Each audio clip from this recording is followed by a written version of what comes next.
Mr. Director, worry not. We'll make sure your agency is adequately funded.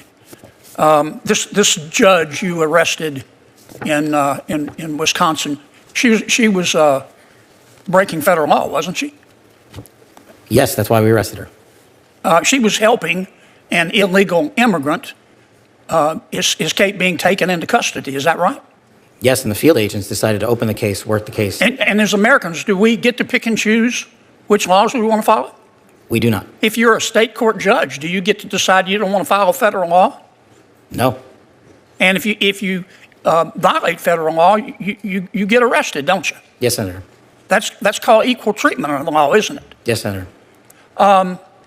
You remember Lisa Page and Peter Strzok, don't you? Yes, Senator. Mr. Strzok worked for the FBI. Mr. Strzok worked for the FBI. I think Ms. Page worked for Justice.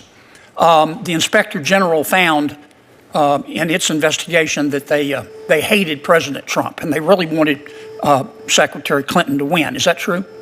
That's correct, sir. And this would be the same same Ms. Page who sent an email to Mr. Strzok with whom she was having an affair. Trump's not ever going to become president, right? Right? And Mr. Strzok with the FBI, senior official at the FBI replied, quote, no, he won't. We'll stop it. Did I read that correctly? You did, Senator. Okay. Now, Ms. Page got quit before she could get fired. Mr. Strzok was fired. And predictably, they filed a lawsuit because in Washington, it's easier to divorce your spouse than it is to fire a federal employee. Why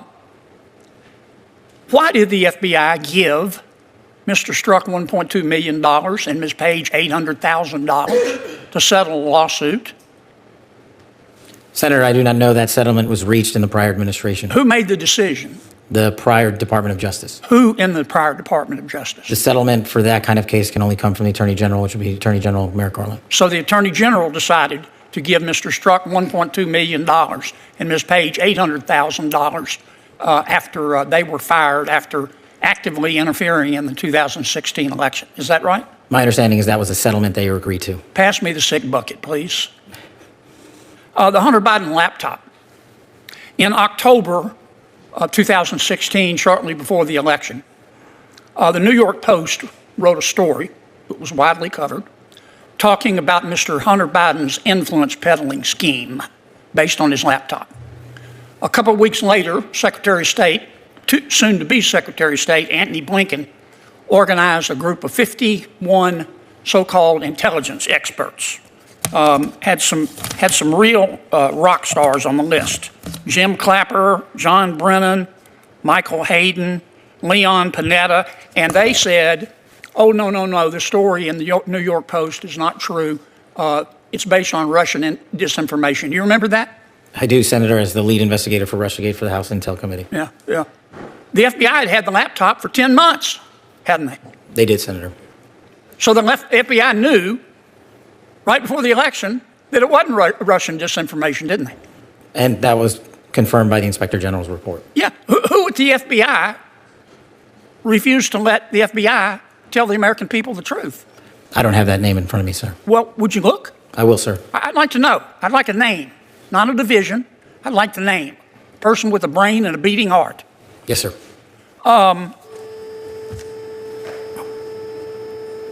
Did Jeffrey Epstein hang himself or did somebody kill him? Senator, I believe he hung himself in a cell in the Metropolitan Detention Center. Are you going to release all the information about that? Senator, we are working through that right now with the Department of Justice. When do you think you'll have it done, Kash? I think in the near future, sir. Like before I die?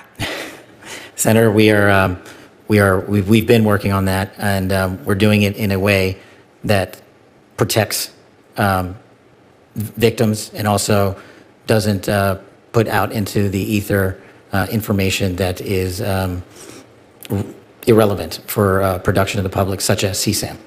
Thank you, Mr. Chairman. What made this hearing moment resonate wasn't the last question about Jeffrey Epstein. That question only lands because of everything that comes before it. What Senator John Kennedy was really doing here was building a case about trust, or more accurately, the collapse of trust in federal law enforcement and the justice system. Kennedy begins by walking Kash Patel through what seems like an obvious point. No one gets to pick and choose which laws they follow.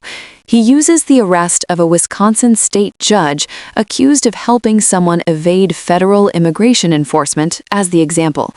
Step by step, he forces agreement on a basic principle. If you violate federal law, even as a judge, you can be arrested. This opening matters because it establishes a standard: equal treatment under the law. No special carve-outs, no exceptions for status or power. Kennedy isn't asking controversial questions here. He's laying down a foundation that most Americans instinctively agree with. Once that foundation is in place, he pivots, and this is where the hearing gets uncomfortable. He brings up Lisa Page and Peter Strzok, two former officials whose private messages during the 2016 election showed clear political bias. The Inspector General confirmed those messages were real and deeply problematic. Strzok was fired. Page resigned. On paper, accountability happened. But then comes the part that doesn't sit right with the public. Despite being dismissed, both later received large financial settlements, millions of dollars from the federal government. Kennedy's question is simple: how does that square with equal treatment under the law? Patel's answer is cautious and procedural. He explains that the settlements occurred under a prior Department of Justice and would have required approval at the Attorney General level. That response is factually sound, but it doesn't resolve the underlying concern. It actually reinforces it. If decisions of that magnitude can be made without clear public explanation, accountability starts to feel abstract. Kennedy's frustration here isn't just performative. It reflects a broader public perception that consequences in Washington are uneven, harsh for some, forgiving for others. The exchange then moves to the Hunter Biden laptop, and this is where institutional credibility takes another hit. Kennedy lays out a timeline that's hard to ignore. The FBI had possession of the laptop for months before the 2020 election. At the same time, a public letter signed by dozens of former intelligence officials labeled reporting on the laptop as likely Russian disinformation. Patel confirms a key fact: the FBI had the laptop, and the Inspector General later confirmed it was not Russian disinformation. That acknowledgement matters because it highlights a critical silence. If the FBI knew the laptop was real, why didn't the public hear that before the election? When Kennedy presses for names, not departments or divisions, but individuals, he's underscoring a recurring problem in Washington. Decisions get made, narratives get shaped, but responsibility dissolves into bureaucracy. When no one can point to who made a call, trust erodes further. Only after walking through selective enforcement, uneven accountability, and institutional silence does Kennedy ask the question everyone clips: did Jeffrey Epstein kill himself, or was he killed? By this point, the question isn't about Epstein alone. Epstein has become a symbol of unanswered questions, broken processes, and a justice system many Americans believe protects powerful interests. Patel's answer is direct. He says he believes Epstein killed himself. The follow-up is more important. Will all the information be released? Patel says they're working through it with the Department of Justice, balancing transparency with the need to protect victims and avoid releasing harmful material like child sexual abuse content. That tension is real. The public wants full disclosure. Investigators have legal and ethical limits. But the longer transparency takes, the more suspicion grows, even if there's nothing new to uncover. This is why exchanges like this matter. Not because they provide definitive answers, but because they expose a widening gap between institutions and the public. Americans don't just distrust outcomes, they distrust processes. They don't believe rules are applied consistently, and they don't believe they're told the truth when it matters most.